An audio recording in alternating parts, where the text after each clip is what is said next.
Je me suis réveillé dans les bras de Béorf pendant que nous traversions la tourbière à toute vitesse.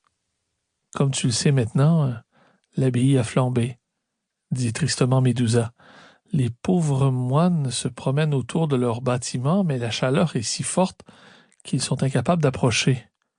Crois-tu qu'il y a un lien direct entre l'incendie et l'ouverture de la porte des enfers? Demanda Lolia. Sans aucun doute, affirma Médusa. En tout cas, j'ai hâte qu'Amos nous raconte ce qu'il a vu à l'intérieur de l'abbaye. Le voilà, c'est lui, se réjouit Lolia en allant à sa rencontre. Moi, je vais chercher Béorf à l'intérieur de la chapelle, dit Médusa. J'imagine qu'il est encore à la recherche de quelque chose à manger. À son arrivée sur le site de la chapelle, Amos raconta dans les moindres détails l'entretien qu'il avait eu avec Ione le démon et rapporta le message d'Archilon. De toute évidence, la mission de Lolia à l'abbaye était terminée et il devait maintenant découvrir la toison d'or avant Barthélemy. As-tu feuilleté le livre que Sartigan nous a donné lors de notre départ de Bérion? Demanda Amos à son ami Béorf. Ouais, un peu, mais il n'y a rien là-dedans de très intéressant. On y parle de la légende de la toison d'or et de ses différentes versions, mais c'est à peu près tout. Je ne vois pas en quoi ce volume pourrait nous être utile. Bon, soupira Médusa. Nous voilà bien avancés. Alors, on commence par où? Ce qu'il nous faudrait, continua Béorf, c'est une bibliothèque bien garnie où on pourrait consulter des textes rares traitant des mythes, des légendes et des dieux. Seulement, j'ignore complètement où se trouve une telle collection. Quelque part dans une grande ville, peut-être? Proposa à tout hasard Lolia. Mais Amos riait déjà en pointant Béorf du doigt. « Mais qu'est-ce qui te prend encore? » lui demanda son ami. « Tu as besoin de ton médicament?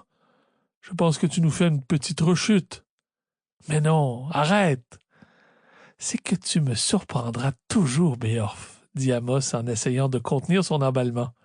« Mais qu'est-ce que j'ai encore dit de si amusant? »« Mais réfléchis un peu, voyons. Une bibliothèque. Tu ne connais pas d'endroit où se trouve une impressionnante collection de livres? »« Non, » répondit le Béorite en haussant les épaules. « Franchement, je ne vois pas. »« Ton père, Béorf, ton père. »« Qu'est-ce qu'il a, mon père? » « Tu ne te souviens pas de sa biblio... »« La bibliothèque de mon père !» s'exclama Béorf avec fougue. « Mais oui, il y a là une impressionnante collection de tout. Mais oui, elle est sur les terres de Bratel-la-Grande, tout juste sous le gros arbre, dans la forêt. Tu te rappelles, Amos? Nous y avons même passé la nuit après notre expulsion de la capitale. Si je m'en souviens, c'est là que j'ai trouvé Alquatrum. Alors c'est parfait! Allons-y vite! C'est que nous sommes à des centaines de lieues de Bratel-la-Grande, Béorf, soupira Lolia. C'est un long voyage. Tu n'as jamais filé à la vitesse du vent sur des chevaux, n'est-ce pas? Lui dit Amos avec un clin d'œil. Oh là là! Fit la jeune noire épatée. J'avais oublié tes nouveaux pouvoirs. Béorf retrouva l'arbre sans peine et ouvrit la trappe avec discrétion, car il avait remarqué des traces tout près. Suivi d'Amos, de Lolia et de Médusa, il descendit dans la bibliothèque de son père en prenant bien soin de ne pas faire de bruit.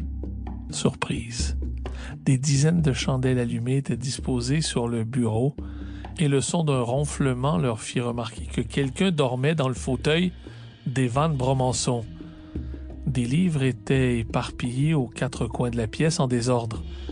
Béorf transforma alors ses mains en de puissantes pattes d'ours et hurla « Qui êtes-vous? Et que faites-vous chez moi? » L'homme dans le fauteuil bondit comme s'il avait été piqué et poussa un cri de « chouette ». En se tenant la poitrine à deux mains et en trépignant, il continua à ululer. Incapable de se calmer, il se cogna la tête à une poutre, retomba assis dans le fauteuil contre lequel il culbuta. Son pied heurta le bureau, entraînant la chute des chandelles. Le feu commença alors à se répandre autour du meuble. « Ne vous inquiétez pas, » lança Amos avec un sourire. « Je m'en occupe. Toi, Béorf, assure-toi que ce pauvre bougre n'est pas mort. Je pense que tu lui as fichu la peur de sa vie. » « Je crois que son cœur a explosé, » dit Lolia en rigolant. Chose certaine. Pour continuer à écouter ce livre audio gratuitement, cliquez sur le lien dans la description et vous pourrez l'écouter en entier sans frais grâce à l'essai de 30 jours d'Audible.